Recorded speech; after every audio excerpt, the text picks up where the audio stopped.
പരസ്യ പ്രചാരണത്തിന്റെ അവസാന മണിക്കൂറുകളിൽ LDF-നെയും UDF-നെയും കടന്നാക്രമിച്ച NDA ക്യാമ്പ്. പ്രധാനമന്ത്രി നരേന്ദ്രമോദി ഉൾപ്പെടെയുള്ളവർ കേരളത്തിലെത്തി നടത്തിയ പ്രചാരണം വോട്ടെടുപ്പിൽ പ്രതിഫലിക്കുമെന്നാണ് BJP-യുടെ പ്രതീക്ഷ.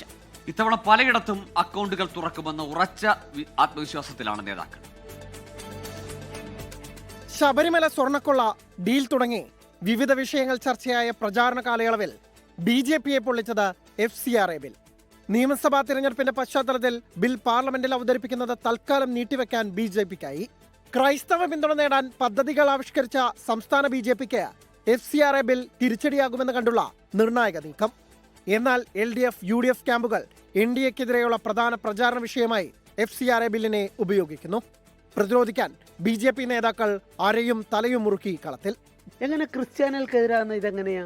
അത് രജിസ്റ്റർ ചെയ്തിട്ടുള്ള ടോട്ടം കണക്കെടുത്താൽ 12% ഉള്ളൂ രജിസ്റ്റേർഡ് ക്രിസ്ത്യൻസ് എന്ന് പറയുന്ന സംഘടനകൾ.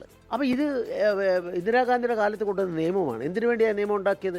രാജ്യത്തിനെ തകർക്കാൻ ആഗ്രഹിക്കുന്ന ശക്തികളുടെ പണം അത് വരാൻ വേണ്ടി ഇത് ദുരുപയോഗം ചെയ്യുന്നു.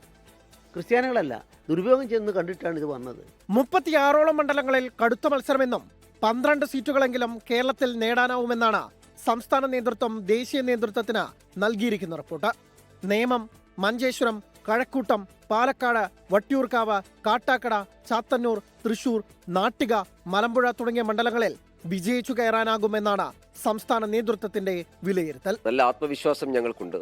തെരഞ്ഞെടുപ്പ് പ്രചരണത്തിലുടനീളം ഞങ്ങൾക്ക് നിരവധി മണ്ഡലങ്ങളിൽ മേൽക്കൈ നിലനിർത്താൻ വേണ്ടി സാധിച്ചിട്ടുണ്ട്. എല്ലാ മണ്ഡലങ്ങളും ഞങ്ങൾക്ക് ഒരുപോലെ പ്രതീക്ഷയുണ്ട്. എല്ലാ മണ്ഡലങ്ങളും ഒരേപോലെയാണ് മത്സരിക്കുന്നത്. പക്ഷേ ഞങ്ങളുടെ സ്വാധീന ശക്തിക്ക് അനുസരിച്ച് ഏറ്റക്കുറച്ചിലുണ്ടാകാം. പക്ഷേ മുഴുവൻ കേരളത്തിലും ഒരു ട്രെൻഡ് സൃഷ്ടിക്കാൻ ഞങ്ങൾക്ക് സാധിച്ചിട്ടുണ്ട്. കൊണ്ടും കൊടുത്തും 3 ആഴ്ച നീണ്ടുനിന്ന പ്രചാരണത്തിൽ NDA ക്യാമ്പിന് നേതൃത്വം നൽകാൻ പ്രധാനമന്ത്രി നരേന്ദ്രമോദി, കേന്ദ്രമന്ത്രിമാരായ അമിത്ഷാ, രാജ്നാഥ് സിംഗ്, നിർമ്മല സീതാരാമൻ, S ജയശങ്കർ, JP നദ്ദ, മഹാരാഷ്ട്ര മുഖ്യമന്ത്രി ദേവേന്ദ്ര ഫട്നാവിസ്, BJP ദേശീയ അധ്യക്ഷൻ നിതിൻ നബീൻ തുടങ്ങി ദേശീയ നേതാക്കൾ കേരളത്തിലെത്തി. CPIM-നെയും കോൺഗ്രസിനെയും കടന്നാക്രമിച്ച അവർ ശബരിമല സ്വർണ്ണക്കൊള്ളയും പ്രധാന ചർച്ചാ വിഷയമാക്കി. 24 തിരുവനന്തപുരം.